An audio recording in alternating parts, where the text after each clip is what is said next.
Hi hello welcome to tree media. ఈ రోజు మనతో సినీ క్రిటిక్ దాసరి విజ్ఞాన్ గారు ఉన్నారు. నమస్కారం అండి. Like men, women, transgenders we all are humans. కానీ ఇవంతా ఓకే, బానే జరుగుతున్నాయి. మనుషులు చంపుకోవడం, మరీ దారుణంగా బిహేవ్ చేయడం చూస్తూ ఉన్నాం. నిన్న, మొన్న ఏదో ఒక సిట్యుయేషన్ రన్ అవుతూనే ఉంది. ఇప్పుడు చూస్తే ఒక ట్రాన్స్‌జెండర్ ఆవిడతో రిలేషన్‌షిప్ మెయింటైన్ చేస్తూనే అతను తల, మొండెం, చేతులు 3 పార్ట్స్‌గా డివైడ్ చేసేసి ఒక్కొక్కటి ఒక్కో చోట వేసేసిన సంగతి చూస్తున్నాం. ఒక మనిషిగా ఇలాంటి పనులు చేస్తున్నారా? లేకపోతే ఈ సిట్యుయేషన్ ఏదైనా అయ్యుండొచ్చు. గొడవలు ఇవన్నీ అయ్యుండొచ్చు.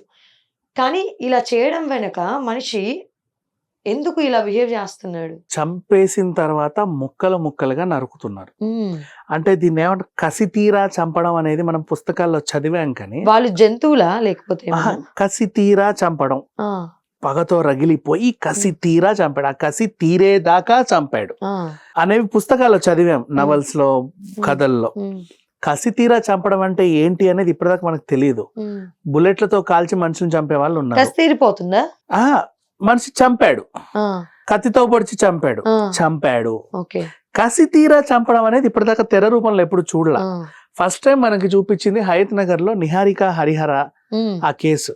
వాళ్ళు ఇంటర్ పిల్లలు, మైనర్ పిల్లలు చంపి ముక్కలు ముక్కలుగా నరికి అక్కడొకటి వేయాలని వాళ్ళకి ఎందుకు అనిపించిందో తెలియదు. ఆ కేసు అంతకుముందు ఎవరు నరికారో నాకు తెలియదు.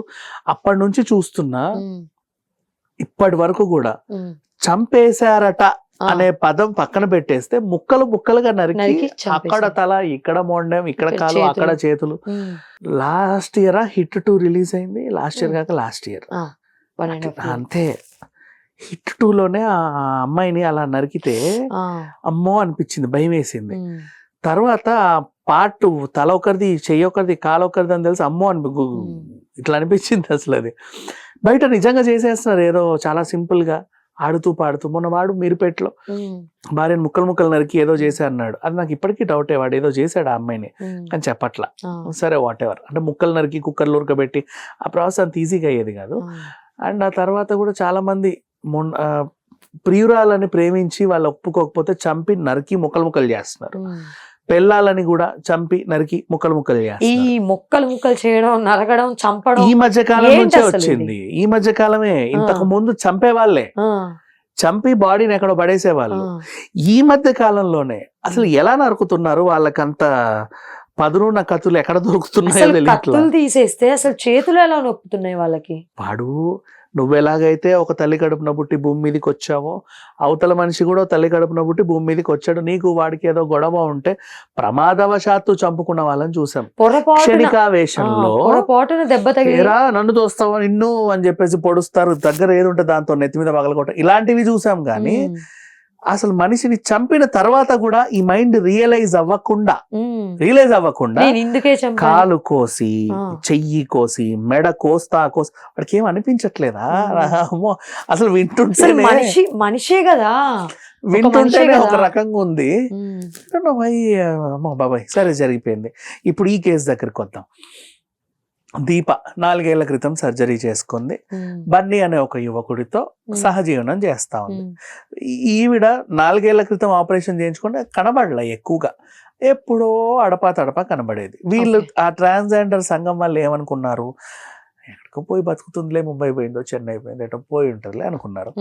అప్పుడప్పుడు అడపా తడపా కనిపిస్తా ఉంటే ఇప్పుడే వచ్చిందేమో, 2 రోజులు ఉండిపోతుందేమో అనుకునేవాళ్ళు. ఈ బన్నీ అనే అతను ఏంటంటే అమ్మాయిలతోనే ఇవాళ రేపు రిలేషన్ లో ఉంటే బయట చెప్పుకోరు, మేము ఇట్లా సహజీవనం చేస్తున్నాము అని. అలాంటిది ఒక ట్రాన్స్జెండర్ తో ఉంటున్నానని చెప్పి ఎవడు చెప్పుకోడు. చేసేటప్పుడు లేని ఇది చెప్పుకోవడానికి వచ్చిందంటే ఏమోలే, ఎవడి సిగ్గువాడిది, పోనీలే క్షమించేద్దాం ఇక్కడి వరకు వాడు చెప్పుకోవాలా. అలా జరిగిపోయింది. ఇప్పుడు చూడు, అన్ఎక్స్పెక్టెడ్ గా మన కసింకోట తాళ్ళపాలెం బ్రిడ్జ్ అనుకుంటా, అక్కడ తెలుసా నీకు ఏరియా బాగా?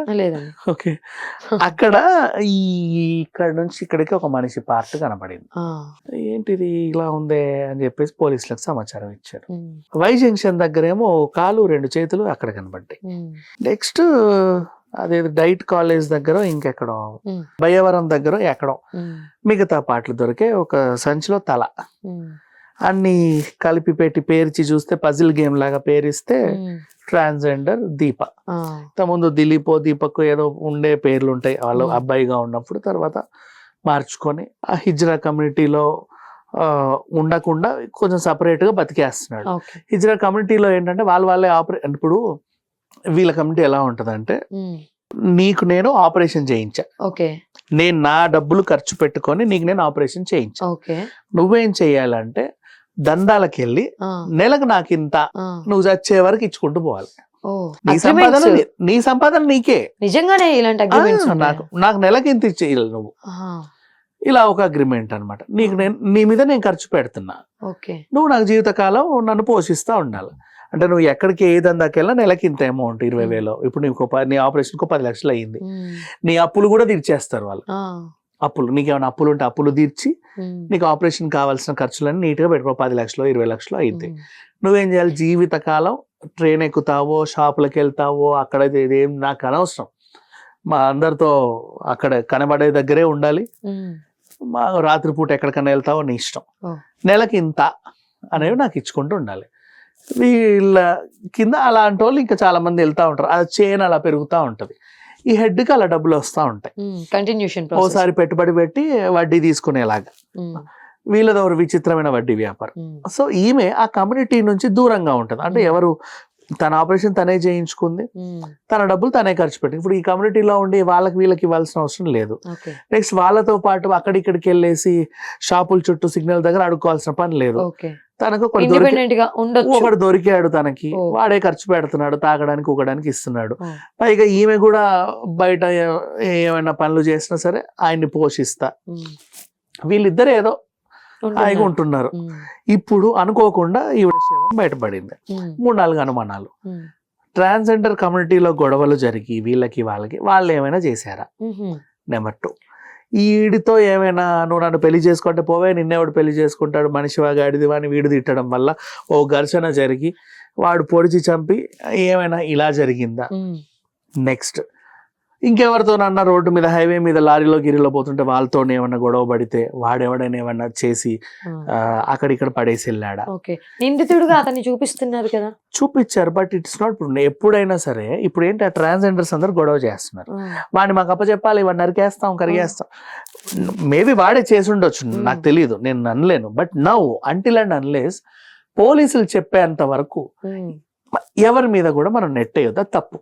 ఎందుకంటే ఏ కేసుకైనా లాస్ట్కి డీసీపీ గారు ఏసీపీ గారు ఎవరో ఒకరు ప్రెస్ మీట్ పెట్టి చెప్తారు ఈ కేసులో ఏం జరిగిందంటే. వెనకాల నిందితులకి నల్ల క్యాప్లు వేసి వాళ్ళని మీడియాకి ప్రవేశపెట్టి అసలు ఏం జరిగిందో వాళ్ళు పూర్తిగా ఇన్వెస్టిగేట్ చేసి చెప్తారు.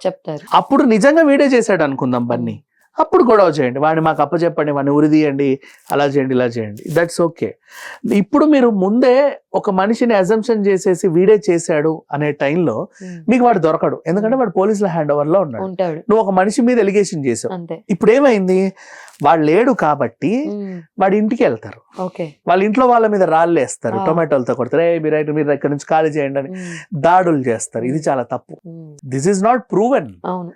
అంటిల్ అండ్ అన్లెస్ అతను తప్పు చేస్తే అతనికి శిక్ష ఇస్తే బాగుంటుంది ఖచ్చితంగా. అంటే వీళ్ళు ఏమంటున్నారు, ఏముంటది వాడిని లోపలేస్తారు, 4 రోజుల తర్వాత మళ్ళీ బయటికి వస్తారు. ఇప్పుడు చూస్తున్నావు అవే కదా, ఇంత పెద్ద పెద్ద తప్పులు చేసి కూడా 2 రోజుల్లో 3 రోజుల్లో 1 వారంలో ఇంకా రెండో వాళ్ళు మళ్ళీ రెగ్యులర్ గా ఇవే మిస్టేక్స్ చేస్తున్నప్పుడు సొసైటీకి ఇంకేం. ఇట్లా నిజంగా వాడే చేసి ఉంటే కనుక వాడిని కూడా అలాగే చంపాలి. మనం వేసే ఈ ఉరి శిక్షలు ఇవి తగవు. ఊరేంటి ఒక్కసారి తెలియకుండా చంపేస్తున్నారు వాడిని, క్షణంలో సప్ అయిపోయింది. మరి వీడు అవతల మనిషిని నరికేటప్పుడు వాళ్ళు చెయ్యి, కాలు, మెడ, తొడ నీకు తెలీదా?